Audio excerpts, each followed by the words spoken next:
Indonesia, bangsa terbesar keempat di dunia. Setelah merdeka sejak 65 tahun yang lalu, ternyata hari ini masih bergelimang dengan kemiskinan. Kemiskinan yang tidak lagi menimpa kehidupan masyarakat kalangan bawah, namun juga merangsek ke seluruh aspek kehidupan dan institusi penyelenggara negara.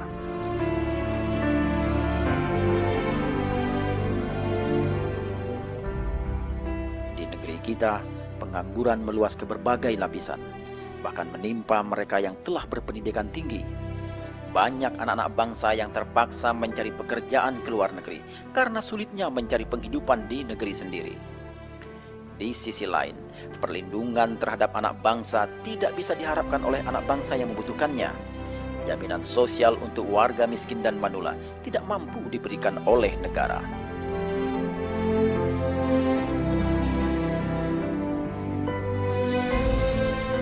Bangunan ekonomi jauh tertinggal dibandingkan bangsa-bangsa lain di dunia. Bangsa Indonesia setiap hari disibukkan oleh peristiwa-peristiwa korupsi yang memilukan, sementara hukum hanya bisa diterapkan secara efektif jika menimpa kalangan masyarakat terbawah. Keburukan perilaku meluas dan menghiasi keseharian bangsa kita.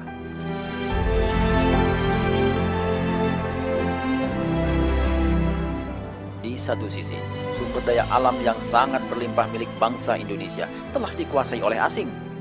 Aset strategis satu persatu jatuh ke tangan asing. Bahkan tanpa disadari, kehidupan bangsa Indonesia telah dikuasai oleh bangsa lain dengan produk-produk asing yang mendominasi pasar di Indonesia secara tidak terkendali.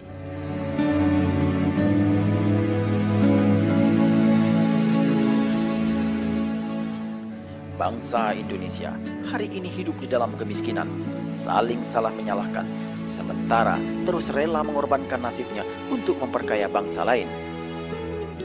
Hari ini kita menghadapi kenyataan bahwa 80% pasar tekstil telah dikuasai oleh asing, pasar farmasi 80%-nya asing, dan 92% industri teknologi yang hampir seluruhnya dikuasai oleh asing.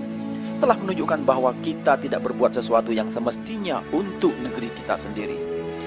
Lihatlah berbagai produk yang kita gunakan sehari-hari, yang ada di kamar mandi, di dapur, di ruang tamu, di jalan-jalan, bahkan mainan anak-anak kita, pakaian, buah-buahan, makanan pokok. Tanpa kita sadari, ternyata semuanya telah didominasi oleh produk-produk asing.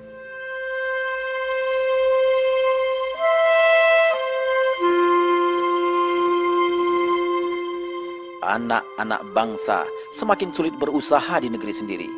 Menjual menjadi sesuatu yang sulit dilakukan oleh bangsa sendiri di negeri sendiri karena kuatnya dominasi pemain asing. Para pengusaha berguguran setiap hari. Tak cukup sampai di situ, diterapkannya pasar bebas untuk produk Cina, Jepang, Australia, dan negara lain di mana Indonesia membebaskan bea masuk produk asing ke Indonesia. Di tengah lemahnya sektor swasta milik bangsa Indonesia telah membuat industri hingga home industri di negeri kita berjatuhan setiap hari. Mulai hari ini, kita harus bangkit, mengambil hak kita untuk berjaya di negeri sendiri, mengambil hak kita untuk menjadi bangsa besar. Gerakan yang dicetuskan pertama kali pada tanggal 27 Februari 2011 dan terus bergulung bagaikan gumpalan bola salju semakin menggelora di berbagai kota di seluruh Indonesia.